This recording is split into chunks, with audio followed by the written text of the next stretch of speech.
Et quand la tristesse arrive, je sais tu es là, toujours près de moi. Bonjour, Sœur Angèle. Bonjour, Sylvain. Comment allez-vous? Bien, en bien. ce mois de janvier. Il fresque un peu, hein? Bonjour, bienvenue à votre émission de Victoire d'amour. J'espère que vous allez bien et qu'on se prépare à vivre un beau dimanche aujourd'hui. Aujourd'hui, c'est une émission, Sœur Angèle, qui est plus difficile. Je trouve qu'il y a des gens qui ont tellement souffert dans la vie. Il s'agit de deux jumelles, Lucette et Liette, qui malheureusement ont été victimes d'un prédateur, d'un pédophile, malheureusement. Oh. Et pour rachever le plat, Liette, un jour, a perdu sa fille, Francesca, à cause d'un homme qui était ivre. Alors, vous allez voir, mais ce qui est beau, c'est que c'est deux personnes qui ne se sont pas laissées abattre, qui sont pleines d'espérance. Alors, j'ai très hâte de les rencontrer. Ensuite, en chanson, le petit William Coallier.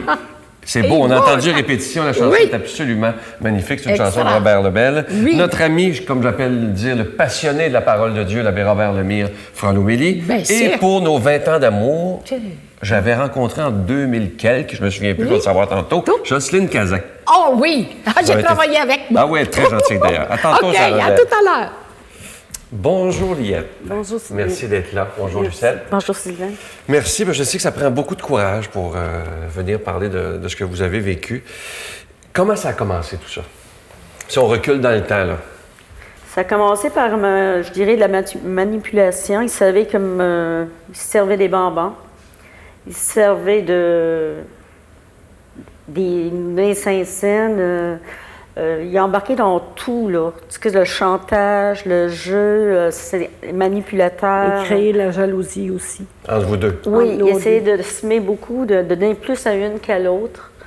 Moi, je trouvais que c'était horrible. C'est qu'il brisait notre enfance, mais même si j'allais à l'école, j'avais des belles notes. Mais par contre, j'avais tellement hâte de vieillir. Ah oui. J'avais tellement hâte d'être grande. Tu sais, je me disais, si les années peuvent passer assez vite, tu sais, dans ma tête, en moi d'enfant, là. Puis je pouvais pas parler. On pouvait pas parler ni une à l'autre parce que là, on doutait. Je me disais... Alors, chacune, vous viviez l'agression, mais vous le saviez pas non. que l'autre le vivait, là. Non, non. Et les parents là-dedans, vos parents? Bien, ce qu'ils jouaient au bon samaritain. Ah oui, c'est que ils jouent au bon samaritain, c'est que des fois... Le bon gars, là. Le bon gars, le fin, puis très... Tu sais, comme si rien n'était. Mais il ne fallait pas parler. Parce qu'on a été manipulés avec toutes sortes psychologiquement. Ainsi, avec du chantage, de manipulation, jusqu'avec des armes à feu. Oui, les armes à feu sont même arrivées. Comment ça s'est passé, ça? Moi, je me rappelle, à un moment donné, dans son auto, il y avait toujours Il y avait toujours 2 fusils, mais laquelle que j'ai l'arme, là, je l'ai déjà eu juste sur ma tempe, juste chargée, là, ça faisait penser à une roulette russe. Il m'a planté ça, il dit, tu vas me dire si tu es vierge, si quelqu'un t'a touché. J'ai eu souvent les fusils. Les fusils, les armes. Ils me traitaient comme une poupée de chiffon garochée dans l'auto. J'avais peut-être 8-9 ans. Une course avec les chars aussi. La dernière fois où que moi j'ai pris l'initiative, c'est de me jeter en bas de l'auto. Ah oui. J'ai passé à côté de l'auto, là, j'étais plus capable. J'étais plus capable parce que moi, j'en pouvais plus de voir des carabines, j'avais pas d'adolescence. Tu grandis trop vite. C'est que tu grandis, mais moi, de ma tête à moi, là, c'était mes études, puis je gardais des enfants, je m'occupais... Ça veut dire que ça s'est passé sur plusieurs années, là? Oui. Ah oui, oui. On a commencé à 8 ans, mais ça a duré jusqu'à quel âge? Moi, quand je l'ai dénoncé, j'avais 19 ans. Parce que là, il était rendu grave, là, c'est des fusils, là, puis c'était chargé, puis il disait qu'il allait en tuer une des deux si qu'on parlait. Parce que là, il fallait que s'assure du silence. Oui, parce que j'étais déjà devenu adulte. Et il y a quelque chose que je lisais qui vous a beaucoup dérangé, et je pense qu'il vous dérange encore, c'est qu'il y a des photos en quelque part qui existent. Oui. Oui. Ces photos-là... Des photos quand vous étiez enfant, là? Oui. Des photos jusqu'à notre adolescence. Il me disait, j'ai ça dans un coffre. Même jusqu'avant sa mort, il a essayé d'entrer en contact avec moi.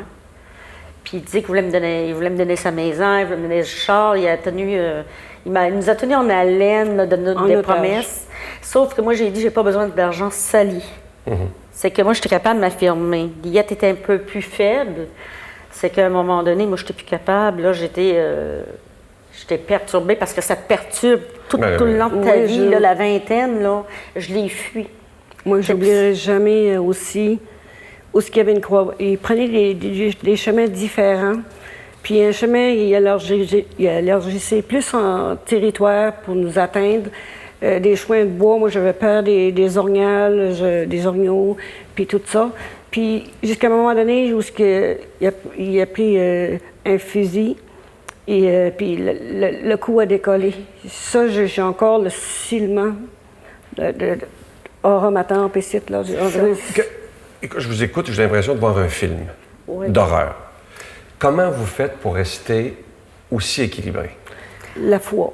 La foi. Moi, je peux dire que je crois que la fille à Liette, j'ai toujours été à l'écoute de ce qu'il y avait sur mon chemin. Puis si j'avais pas eu la foi là-dedans, Sylvain, là, je peux te dire, j'ai su mon chemin, là, comme on dit. Là. Mais ça, moi, c'est la messe qui m'a sauvée. Tous les samedis. Quand on est une victime, j'ai l'impression que le livre qu'on a écrit, c'est comme notre journal intime qu'on n'a jamais eu la chance d'écrire. Puis aujourd'hui, je me dis, si les victimes pourraient toutes faire ça, ça serait la meilleure thérapie qu'il y a parce pas. que ça existe encore. Oui, parce que moi, quand je découvre ça sur l'Internet ou à la télévision, je me dis, c'est pas la victime qui doit être coupable de ça, mais c'est juste à dénoncer pour se libérer à l'intérieur de soi-même, puis dire, on est bien, c'est pas nous autres qui sommes coupables de ça. On se laisse donner des ailes pour s'envoler d'une nouvelle vie, pour rétablir notre enfance qu'on nous a volée, puis on se reconstruit tous les deux un lien de jumelles, enfin nous retrouver comme plus proches l'une de l'autre. Et je veux revenir à Liette, ça ne sera pas là. Vous avez aussi, malheureusement, perdu votre fille, Francesca. Oui. Au moment à peu près des derniers mots qu'elle vous a dit, c'est « bonne fête, maman ». Oui.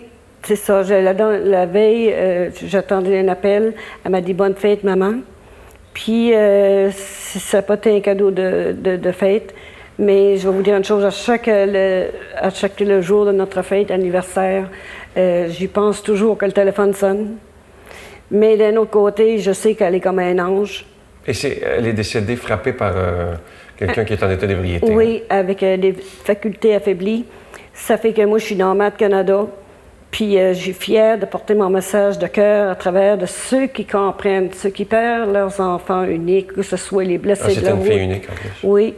J'ai écrit, moi, celui qui a commis l'acte de Francesca. C'était moi, j'ai pas pu avoir d'enfant. C'était comme ma fille. J'ai voulu me libérer, puis y écrire. Le pardon, comme je vous dis, tout ce qui arrive, là, ça n'arrive pas pour rien de la vie. C'est que, on dirait que tu montes tout le temps un petit peu plus haut. Sauf que moi, j'ai écrit une lettre, puis je m'ai vidé le cœur. Puis j'ai dit si jamais qu'un jour il va sur la pierre de tombe à Francesca, jamais qu'il pourrait l'oublier. Moi, j'ai écrit. J'ai écrit, quand j'ai passé en cours, j'ai écrit, puis j'ai dit que le plus beau cadeau qui m'avait enlevé, c'était ma vie de ma fille. Puis le mal qu'il m'avait fait causer. Puis j'ai écrit, c'était la vie est précieuse pour ceux qu'on aime. Comme vous disiez tantôt, si vous n'aviez pas eu la foi, vous ne seriez pas là. Non. J'aurais peut-être mis fin à mes jours dans la vingtaine. Ouais. C'est que j'ai eu le tour de me mettre à genoux et de dire, oh bon Dieu, viens nettoyer mon corps. Oh, c'est beau, hein? Puis il l'a fait. Si personne croit à ça, moi j'ai été choisie. C'est beau, hein? Viens nettoyer mon corps. Oui. J'ai fait ça. J'ai toujours dit qu'un jour, puis mes amis, j'ai des amis que j'adore, c'est des religieuses. Oui, puis ça fait pas tellement longtemps que j'ai parlé de ça. Mais le premier livre que j'ai dédié, c'était aux religieuses. La seule qui m'avait compris, c'était une religieuse. Quand j'ai tout conté mon histoire de A à Z, je ne pouvais pas parler. Je me concentrais juste sur l'école pour la réussite. Je disais à ma mère que j'étais malade. Je trouvais toutes sortes d'excuses pour dire à ma mère que j'étais malade dans l'abus. Mais je disais jamais un mot. Mais je tremblais en dedans de mon corps, puis tout ça. J'avais peur. Je vivais dans la peur dans des années. Mais aujourd'hui, je me dis que c'est pas moi qui ai peur. Aujourd'hui, je veux donner le message au nom des victimes, que ce soit les abuseurs sexuels, que ce soit dans le décès. Pourquoi de ne pas dire à quelqu'un de se tendre la main, puis écouter avec le cœur, puis dire ce qu'on ressent, un halo ou à quelque chose, de prendre par le cou, juste un geste peut sauver, prendre le temps de sauver quelque chose, une vie. Puis moi, mon message au bout de ma fille, c'est transmettre le message à d'autres pour sauver des vies, puis des blessés de la route. Puis pas boire quand on conduit. Non. C'est dur à comprendre, on dirait. Hein? Oui, parce que c'est pas juste ça. C'est quand que tu t'en vas comme moi, je vois un char aller vite ou n'importe quoi. Tu t'imagines, veux pas, tu t'imagines le danger, qu'est-ce qui peut arriver. La peur. Il y a aussi l'entourage des victimes. Parce qu'on peut comprendre c'est quoi, mais en dedans, ils sont tous préparés. Ils ont des petits kiosques, le détenu, ils ont tout. Mais après ça, l'engrenage, qu'est-ce qui tombe là, pour l'entourage d'une victime? C'est moi qui ai soutenu ma jumelle. Parce que c'est pas un cadeau, là. Ouais, tu vois parce ta que sœur, je la voyais, moi, là, puis ça me faisait mal, moi aussi, mais il fallait que j'étais solide. Ouais. Puis on perdait notre mère en même temps. Puis Ça faisait revivre le deuil à Liette. Fait que moi, j'étais, comment je vous dirais, j'ai tout joué, là, la sœur, tout embarqué à un moment Puis donné. je me dis que T'as pas des deuils ceux-là, normaux. ils doivent voir les personnes être quelqu'un qui vit un choc post-traumatique ou que ces choses-là. Donner de l'aide, que je demande au bon Dieu qui donne l'aide aux victimes en priorité. Parce que ceux-là qui ont besoin de se ressourcer, Ils ont besoin d'aide. ils ont besoin d'aide. Ils ont besoin d'aide, c'est immédiatement. Et non 3 mois après. Ouais. Oui, c'est ça. Vous êtes 2 femmes très fortes. J'invite les gens à lire votre livre, Liette et Lucette Savoie, Victimes du silence, aux éditions Société des écrivains. Et je vous offre une belle chanson qui va bien avec ce que vous dites, parce que vous êtes pleine d'espérance, interprétée par le petit William Coallier, Tous ensemble.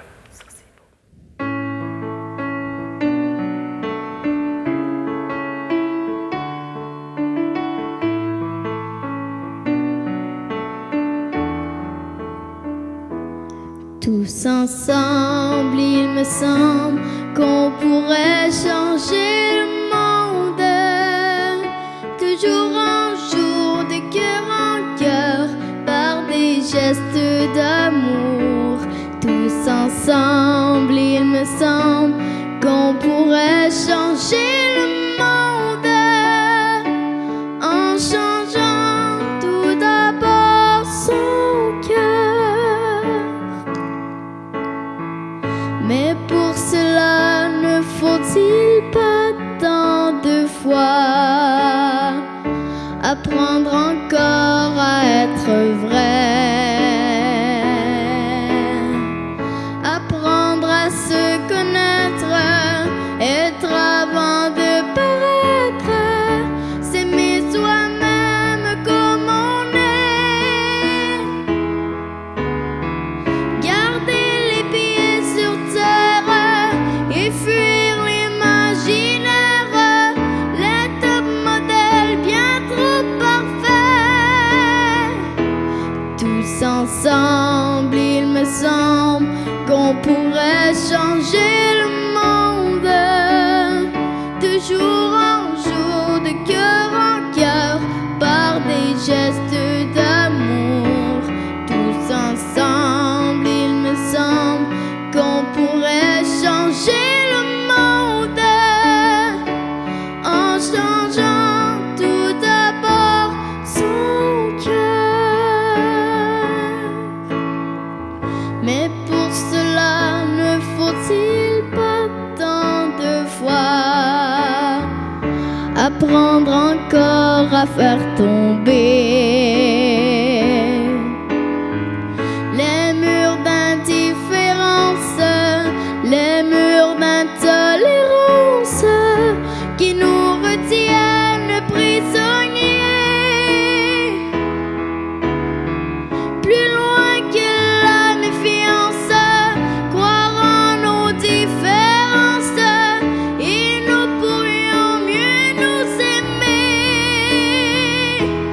Tous ensemble, il me semble qu'on pourrait changer le monde. De jour en jour, de cœur en cœur, par des gestes d'amour. Tous ensemble, il me semble qu'on pourrait changer le monde en changeant tout d'abord son cœur. Tous ensemble, il me semble qu'on pourrait changer le monde de jour en jour, de cœur en cœur, par des gestes d'amour. Tous ensemble, il me semble qu'on pourrait changer le monde en changeant tout d'abord son cœur. Notre Père qui es aux cieux, que ton nom soit sanctifié, que ton règne vienne, que ta volonté soit faite sur la terre comme au ciel. Donne-nous aujourd'hui notre pain de ce jour. Pardonne-nous nos offenses comme nous pardonnons à ceux qui nous ont offensés. Ne nous laisse pas entrer en tentation, mais délivre-nous du mal, car c'est à toi qu'appartient le règne, la puissance et la gloire pour les siècles des siècles. Amen. La Victoire de l'amour vous invite à un magnifique pèlerinage en Terre Sainte en Jordanie en compagnie de Sœur Angèle, l'abbé Donald Thompson et Sylvain Charon. Nous visiterons en Israël, Nazareth, le mont des Béatitudes, Bethléem, Jérusalem, Masada et Kouram. Et en Jordanie, Petra, Mont Nebo, la mer Morte et plusieurs autres endroits, du 26 mai au 10 juin 2015. Informations et réservations, voyage intermission au 514-288-6077 ou sans frais au 1-800-465-3255. C'est toujours avec une grande joie que je vous parle de ce nouveau CD de l'abbé Robert Jolicoeur. Je trouve que ça commence bien l'année 2015. Ça s'intitule « Les saisons de la vie ». C'est un CD que vous allez beaucoup aimer. C'est son premier, d'ailleurs, à Robert. Et j'espère qu'il nous en fera d'autres parce que c'est tellement... Je sais par contre qu'il a travaillé très fort pour bien le préparer. Vous connaissez Robert, c'est du vrai Robert Jolicoeur. C'est simple, c'est facile à comprendre, avec des belles anecdotes. Et c'est rempli d'émotions, comme toujours avec Robert. Et j'espère aussi que vous allez prendre le temps de peut-être en donner en cadeau, parce que surtout pour des gens qui sont seuls, ça va leur faire un bien énorme, parce que comme je vous dis depuis le début, on a l'impression que Robert est à côté de nous et qu'il nous parle directement à chacun. Alors, et à la fin du CD, ça je sais que vous allez être content, c'est la magnifique chanson, le psaume de la création, interprété par Frédéric Coucou, une chanson qui est absolument, moi, qui m'arrache les larmes à chaque fois. Alors, c'est un beau cadeau, un avec un don de 25 $ et deux avec un don de 40 $. Je vous donne l'adresse. La Victoire de l'amour, casier postal 120, succursale Boucherville à Boucherville, le J4B 5E6, je vous la redonne. La Victoire de l'amour, casier postal 120, succursale Boucherville à Boucherville, le J4B 5E6. Également par téléphone, par carte de crédit, du lundi au vendredi de 8h30 à 16h30 dans le 514-523-4433, 523-4433 ou sans frais le 1-888-811-9291, 1-888-811-9291 et aussi sur notre site Internet, le www.lavictoiredelamour.org. Je vous remercie de tout cœur de votre prière pour le ministère de la Victoire de l'amour, mais aussi merci de votre soutien qui est indispensable.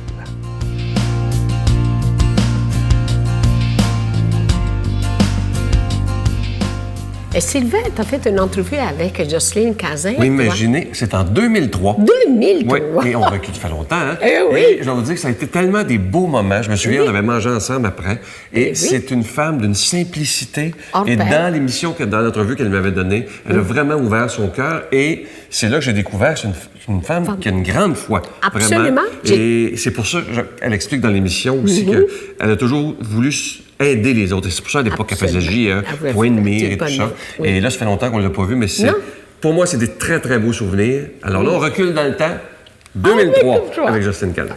Oui, j'ai eu beaucoup d'événements dans ma vie qui...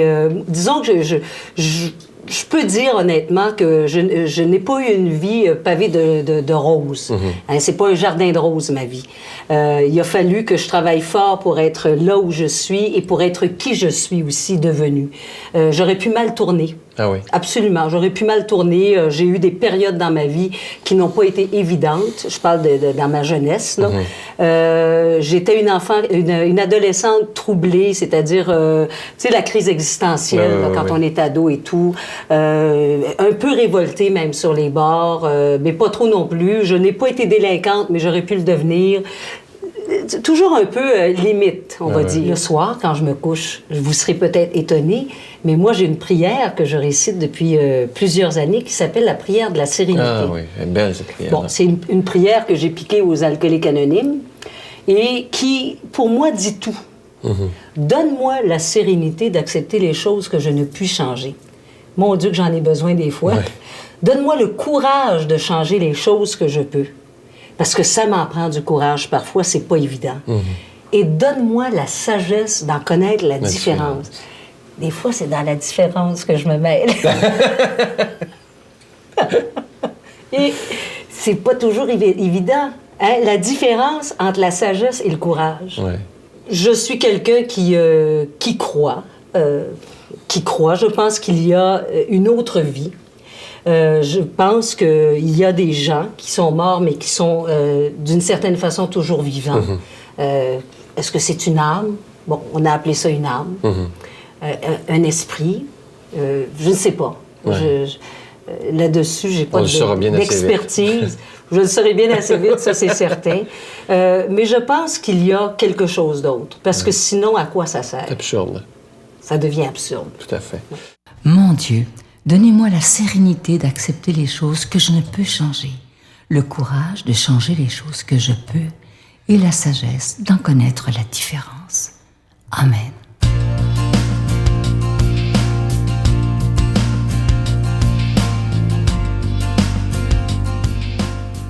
Je ne sais plus comment commencer, c'est incroyable. Hein? J'ai été extrêmement bouleversé par le texte de Liette et de Lucette qui partageaient ce qu'ils vivaient. Puis, pendant qu'ils parlaient, je pensais à l'homélie que j'étais pour vous donner, qui est tirée de Saint Jean, chapitre 1, versets 35 et 42. Puis ça me disait, mon Dieu, va donc leur parler. Puis tu sais que je dis souvent, l'Évangile nous parle. L'Évangile a quelque chose à nous dire. Bien, si vous me permettez, les filles, j'aimerais ça juste partager cet Évangile-là avec vous. Là. Elle est extraordinaire. Regardez bien. Je l'ai commencé d'ici. Reste là quelques instants. Puis, tu sais, c'est Jean-Baptiste qui est là, tu sais. Puis il y a des disciples à côté de lui. Puis il dit, regardez, ça, c'est l'agneau de Dieu. Puis tout à l'heure, tu as dit, il y avait quelqu'un qui t'a parlé, qui vous a aidé, qui vous a aidé à chez nous. Bien, voici. Puis après, tu t'as dit que tu avais la foi. Fait que Saint Jean-Baptiste, là, il disait ça à ses disciples. Regarde, là, ça, c'est l'agneau de Dieu. C'est celui qui peut vous aider. C'est celui qui peut faire transformer vos vies. Tu sais? Puis là, les gars, ils ont parti. Ils sont allés le voir. Ils suivirent Jésus. Tu sais? Puis Jésus, il sentait quelque chose en arrière de lui. Puis il se revient d'abord, puis il dit, « Qu'est-ce que vous cherchez, fille? » Mais ça, je sens ça en quelque part en dedans de moi.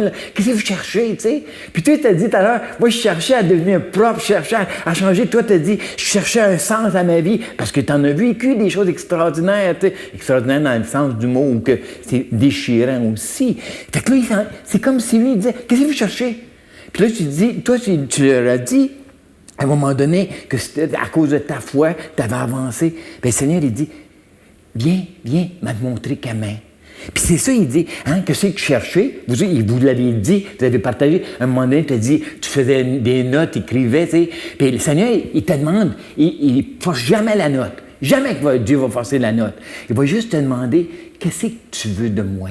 Parce qu'il respecte notre liberté. Fait qu'il est arrivé, puis il dit, qu'est-ce que vous voulez? Puis vous lui avez dit, hey, moi, je vais être propre, moi, je veux me sentir bien. Tu sais, le Seigneur, il dit, viens, suis-moi, puis ensemble, on va vivre quelque chose de beau.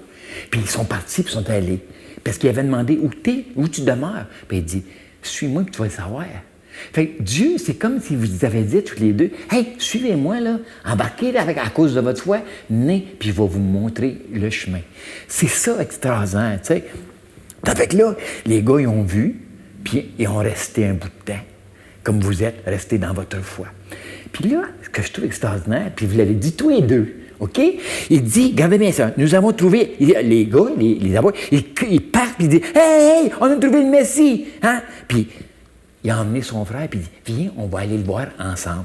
Puis toi, tu as dit, moi, j'ai embarqué dans telle affaire, je veux aider les gens, je veux parler, je veux crier, je veux leur dire, faites attention à ça. Puis toi aussi, tu as dit à peu près la même affaire, tu comprends-tu? Donc, quand on rencontre Jésus, on ne peut pas le garder pour nous-mêmes. Ça fait que, veux pas, on a le goût de partager parce qu'on a vécu, on a vécu des choses difficiles, on a senti une paix, on a senti un chemin, puis là, vous voulez le partager avec les autres. C'est exactement ça, cet évangile-là aujourd'hui, où que le Seigneur, à cause de ça, hein, il vous donne la paix, puis c'est-tu ce que je trouve la paix aussi? Laisse ma place, viens t'asseoir. Non, regarde, Québec. C'est que quand tu vas avec Jésus, OK, c'est comme, veux pas, t'es transformé, OK? Puis regardez ça, ils ont présenté, les apôtres ont présenté le frère, hein? Puis Jésus, il dit, hey, ça, c'est Simon. Puis il a dit, non, c'est Pierre. Jésus a changé son nom. Ben, vous autres, là, il a changé votre nom aussi. Il vous appelle, « Hey, mes filles, vous n'êtes plus des serviteurs, vous êtes mes amis. Vous êtes ceux que j'aime. Voici ma fille, mes filles bien-aimées, en qui j'ai mis tout mon amour. » Puis c'est ça qu'il veut vous dire à vous autres aujourd'hui. Je suis avec vous autres. Puis si vous me permettez, j'ai une prière ici, là, qui est tellement belle, puis elle fit, là, elle fit dans ce que vous vivez. Puis je suis sûr que c'est le Seigneur, s'il était ici, là, il viendra vous la dire. Écoute bien, tu comptes beaucoup pour moi. Tu as du prix à mes yeux et je t'aime. Mon serviteur Isaïe vous a transmis par ces mots ce qui est de plus profond dans mon cœur. Comme les artistes qui ne créent rien sans avoir de passion au fond d'eux-mêmes, ma passion est maintenant entre vous et en vous. Puis comment ça? Il dit, je souffre avec toi si tu vis des moments difficiles. Je me réjouis pour toi dans toutes tes réussites.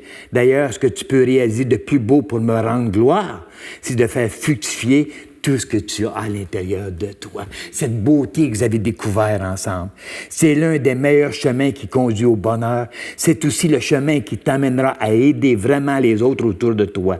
N'aie pas peur d'aider autant que tu le peux ton prochain, car par l'attention que tu auras pour lui et pour les autres, tu découvriras ma tendresse et tu découvriras ta beauté intérieure. Fait que si vous me permettez, j'aimerais ça terminer ça en vous donnant une bénédiction du Seigneur puis bénir tout mon monde. Vous me donnez la main? Fait que je demande au Seigneur de vous bénir, de vous continuer à vous donner la force et le courage que vous avez là dans le moment. Puis soyez assurés qu'il vous répand sur vous son esprit. Au nom du Père et du Fils et du Saint-Esprit. Amen. Lâchez pas. Je vous salue Marie, pleine de grâce. Le Seigneur est avec vous. Vous êtes bénie entre toutes les femmes, et Jésus, le fruit de vos entrailles, est béni. Sainte Marie, Mère de Dieu, priez pour nous pauvres pécheurs, maintenant et à l'heure de notre mort. Amen.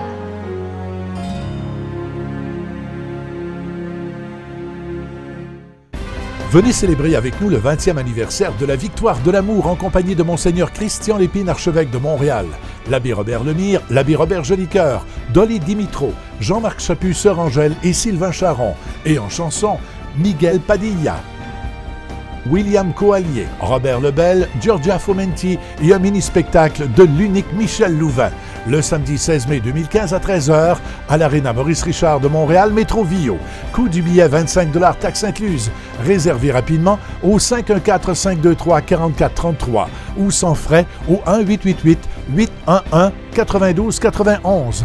Un grand rassemblement d'amour et de foi inoubliable.